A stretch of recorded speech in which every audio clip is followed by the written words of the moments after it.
The purpose of this training program is to help you assess whether or not a law or regulation would result in a mandate that the state would be required to reimburse. Let's begin by discussing reimbursable mandates in broad terms.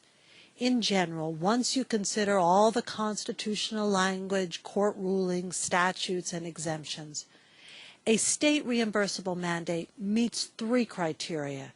First, it's a new obligation that the state freely chooses to impose on local agencies, and one that forces local agencies to pay for a new governmental program or to implement new governmental procedures. By using the term governmental program or governmental procedure, we mean to emphasize that state reimbursable mandates involve traditional governmental programs or services, things like schools, police, or fire protection. Requirements are not reimbursable mandates, in contrast, if they're not focused on governmental programs, if the requirement is not unique to government, or if the requirement applies to the private and public sector alike. What's an example of this? Well, consider a state law requiring all employers to pay at least $25 per hour as a minimum wage. Now, this law would increase local government cost, but the requirement affects the private sector equally. The minimum wage may be a governmental requirement, therefore, but it's not really a program or procedure that a government administers.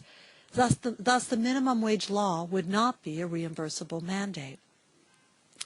As a general rule, reimbursable mandates involve local agencies carrying out a new required activity or expanding the range of their activities and experiencing some fiscal pressure on their local tax revenues as a result.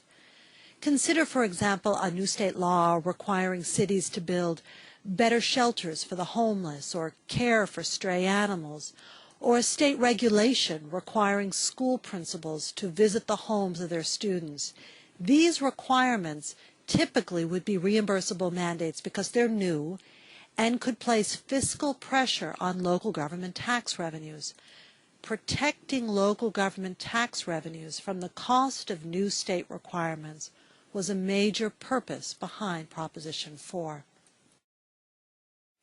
Increased local agency costs by themselves, however, without a new required activity or new program, typically are not reimbursable mandates. For example, counties operate programs called general assistance that helps poor people.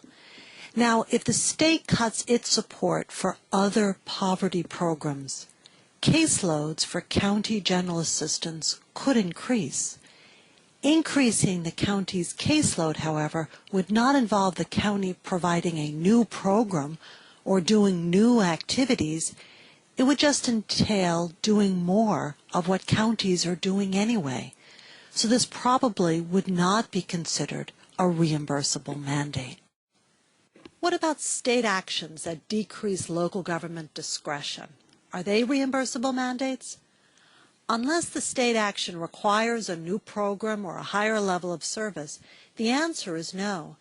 Say the state requires high schools to substitute one period of math for one period of history every day. The school day isn't lengthened, the facilities aren't changed.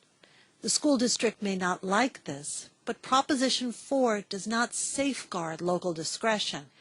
It only protects local agencies from the stress placed on their tax revenues by new state requirements. What about programs where the state and a local agency share cost? Can a change in cost-sharing arrangements be a reimbursable mandate? Under some very limited circumstances, yes. Proposition 1A of 2004 expanded the definition of a reimbursable mandate. The definition now includes some actions by the legislature that shift the financial responsibility for a program from the state to cities, counties, or special districts. This new section of the Constitution reads, a mandated new program or higher level of service includes a transfer by the legislature from the state to cities and counties, or special districts of complete or partial financial responsibility for a required program for which the state previously had complete or partial financial responsibility. Under Proposition 1A, therefore, a transfer of financial responsibility could be a reimbursable mandate if the shift was done by the legislature. Notice here, actions by the governor or state agencies don't count. If the shift was done to a city, county, or special districts, and notice here that shifts to an educational agency are not included. If the program was a required program, something local governments had to administer, and if the state previously had financial responsibility for the share of costs that was shifted. To determine this, you should see some pre-existing statute that assigned a share of financial responsibility to the state. Well, what would be an example of such a shift? Well, frankly, this is difficult to answer, but suppose there was a new program guaranteeing health care to working families, and state law clearly specified that the financial responsibility would be shared 50-50 between the state and counties. And then the state changed the sharing ratio so that counties had to pay 75% of the cost. Well, the legislature would have made the shift, and the cost shift would be to a county. It would be a required program, and there was clearly stated previous state financial responsibility. Under these circumstances, the shift would be a reimbursable mandate under Proposition 1A. I should point out, however, that so far no change in cost-sharing requirements has met all of these criteria and been found to be a reimbursable mandate under this section of the Constitution. Okay, at this point you may be feeling a bit confused or a lot confused as to what the Constitution requires regarding mandates. This is understandable. Mandate law is extremely difficult to explain using broad generalities.